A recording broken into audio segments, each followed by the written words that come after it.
माझी मुलगी जान्हवी नितीन खांजोडे ही सोमलवार English high school येथे शिकत असून तिला 10वीला 91.45% आलेले आहेत.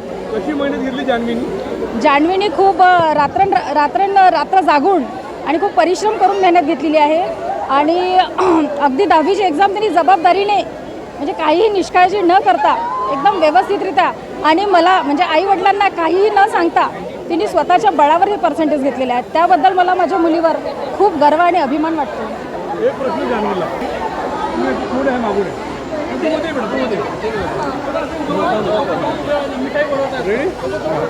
जान्हवी, तू खूप चांगले पर्सेंट मिळालं. ही परीक्षा तुझी नव्हती, तुझ्या आईबाबांची पण होती. काय सांगशील? आईबाबांनी कष्टाने तुला इथपर्यंत आणलेलं आहे. त्यांनी आपली नोकरी सांभाळून सगळं तुला शिकवलं. काय सांगशील आईबाबाबद्दल? माझं पर्सेंट घेण्यामध्ये माझ्या मम्मी पप्पाचा खूप मोठा सपोर्ट होता मला आणि त्यांच्यामुळेच मला चांगले मार्क्स मिळाले आहे. त्यांनी प्रत्येक वेळेस माझी म्हणजे काळजी घेतली, सगळं वेळेवर मला प्रोव्हाइड केलं सगळं आणि मला 91 भेटले हे मी श्रेय माझ्या मम्मी पप्पांना देते कारण की तेच माझे सगळं आहे.